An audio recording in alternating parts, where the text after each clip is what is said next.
Lihatlah, inilah istri ke-8 Su. Sungguh tidak tahu apa yang dipikirkannya. Akan menikah dengan orang sampah seperti Sukun. Hanya demi uang. Setelah 7 istri sebelumnya Sukun menikah, tidak ada yang hidup lebih dari setengah tahun. Katanya, dia membawa seorang putri. Kalian berdua, di sana.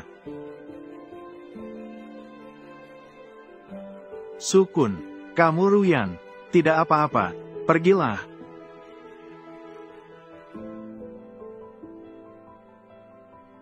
Kenapa kau masih berdiri diam? Naiklah. Cepatlah.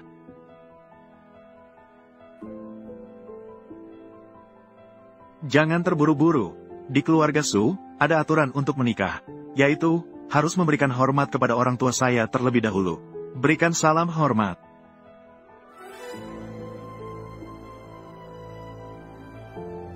Jangan terburu-buru. Di keluarga Su, masih ada aturan. Kamu harus memberikan hormat sebagai suami saya. Juga mengambil satu. Sukun, jangan terlalu mempermainkan orang. Sejak zaman kuno, anak perempuan menikah, di mana ada alasan untuk mengekalkan suami. Oh begitu. Jadi aturan ini sekarang ada. Ini adalah aturan keluarga Su kami. Jangan lupa, anak perempuan kalian, itu adalah barang bekas.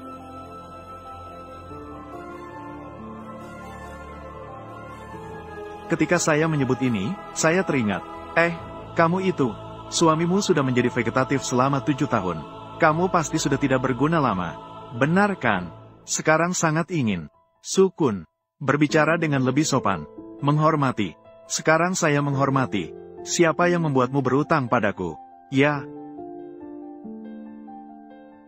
Aku memberimu kesempatan untuk memilih.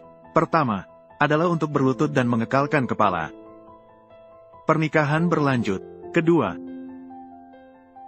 aku akan menuntut seluruh keluarga kalian yang berutang dan tidak membayar. Tapi 1 juta.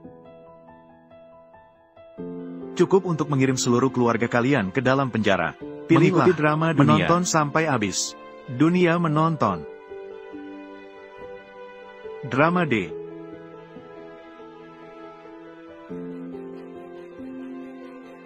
Grup King Yun membawa 1 juta tunai.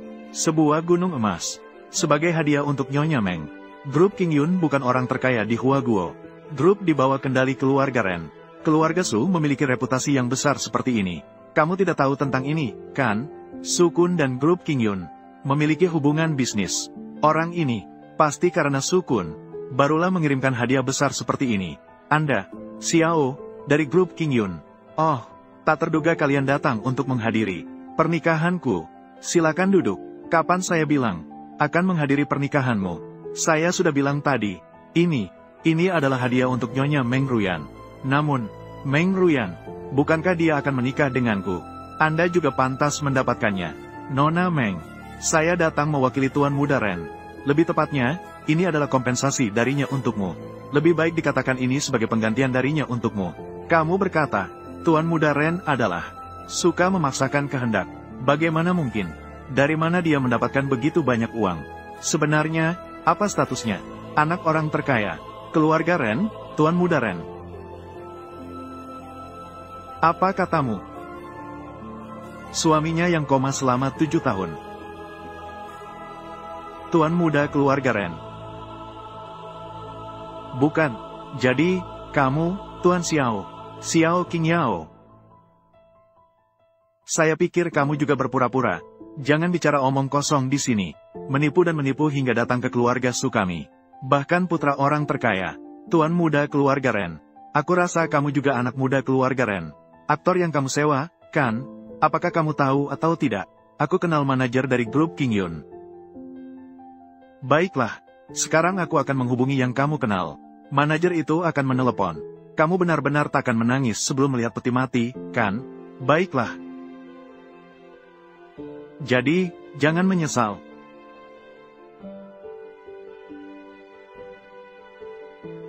Kamu tidak benar-benar mengundang aktor secara sembrono, kan? Aku tahu dia ingin membantuku, tapi sudah terlalu jauh. Dia tidak bisa campur tangan. Putriku bahkan ingin bercerai karena sikap sembrono. Mengapa dia masih terus mengganggu? Apakah dia merasa belum cukup menyusahkan putriku? Dengan sengaja mengundang beberapa aktor untuk menyelamatkan wajah. Bahkan Tuan Xiao dari grup King Yun mengandalkan sedikit orang yang pernah melihat wajah Tuan Xiao. Kamu menipu orang di mana-mana, kan? Ya, benar-benar menjijikan. Suaminya yang koma. Aku tahu. Sebelum menjadi koma, hanya seorang pekerja biasa. Sudah menjadi koma selama beberapa tahun. Malah menjadi lebih berani. Xiao selalu berani menyamar. Sungguh tidak sabar hidup. Tidak boleh kalian bicara sembarangan. Sudah saatnya sekarang. Kamu akan menikah denganku. Kamu masih membela dia yang manis itu. Apakah kamu sama sekali tidak memperhatikanku? Aturan keluarga Su. Wanita yang menikah ke sini harus bersujud kepada suami. Kamu akan bersujud atau tidak akan bersujud? Kamu sangat sombong. Baiklah, aku akan menghitung hutangmu nanti. Kamu menyamar sebagai CEO King Yun Group. Apakah kamu tahu siapa yang ada di balik King Yun Group? Itu adalah keluarga kaya Rens. Aku tidak takut untuk memberitahumu. Manajer King Yun Group, Zhao Sanhe, akan segera tiba. Zhao Sanhe, maaf, saya tidak mengenal anjing penjaga ini. Kamu. Astaga. Kamu menyamar sebagai ketua Dewan King Yun Group. Di masa depan di negara Huaguo. Bahkan tempat berlindungmu tidak ada. Kamu sudah mati. Bahkan yang mendukungmu di belakang. Si anak muda bernama Ren. Juga sudah mati. Sombong.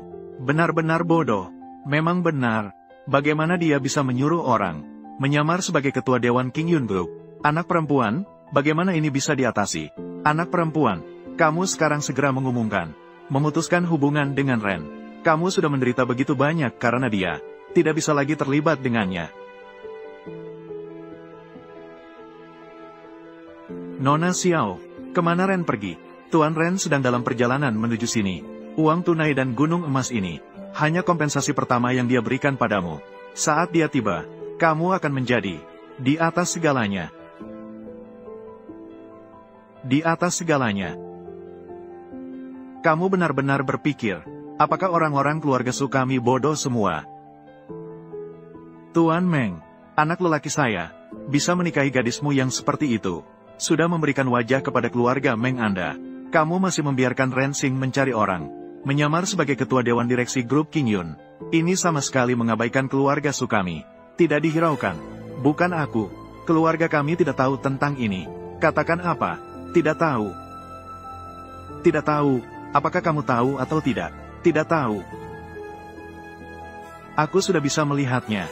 Kamu bertiga bekerja sama. Kamu bermain-main denganku, kan? Aku bilang dulu saat kau menikahiku. Kamu menyetujuinya dengan begitu cepat.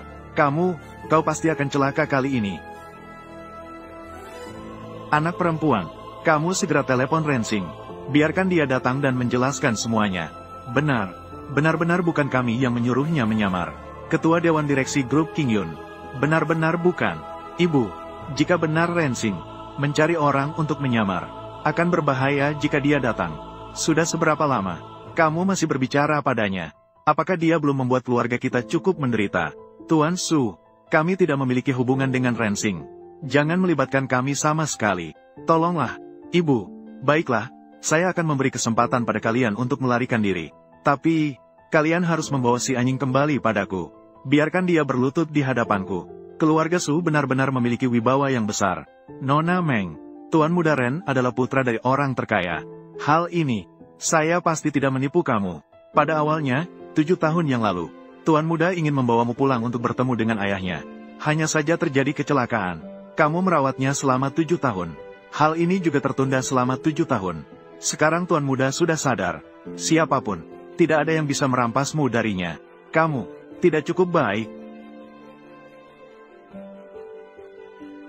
A99999.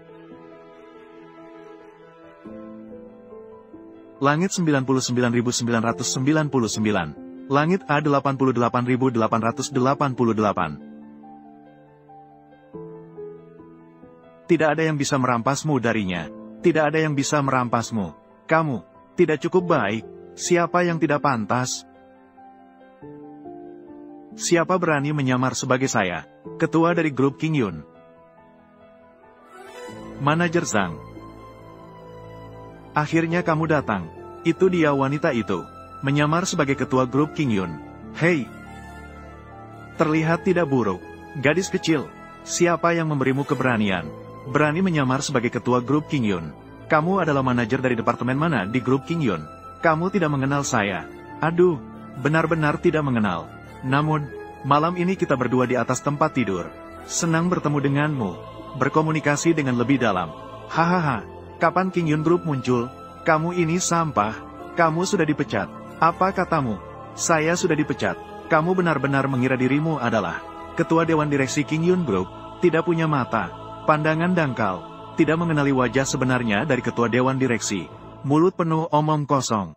Kamu benar-benar tidak takut membahayakan seluruh keluargamu. Kamu bicara dengan saya seperti apa?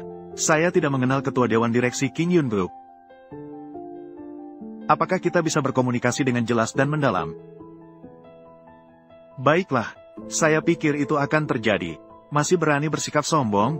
Aku berkata padamu, manajer umum kita akan segera tiba. Dan ada tokoh penting dari keluarga Ren. Anak orang terkaya, kekuasaan yang besar. Kalian mengundang sekelompok aktor, menyamar sebagai orang dari King Yun Group, itu sudah cukup. Bagaimana berani mencela keluarga Ren? Kalian benar-benar mencari kematian. Bahkan dewa pun tidak bisa menyelamatkan kalian. Manajer yang kamu sebut bernama Li Zhao. Tentu saja. Dia hanyalah anjing keluarga Xiao saja, tapi kau malah membiarkannya menggonggong di depanku. Tuan Ren, akhirnya Anda datang. Sayalah orangnya. Li Zhao, manajer umum dari grup King Yun. Itu, saya adalah ketua Xiao King Yao. Biarkan aku datang dan menjemputmu. Tuan muda kami tidak tertarik. Tahu namamu. Persiapan acara sudah selesai. Semuanya sudah siap. Silakan ikuti saya. Silakan.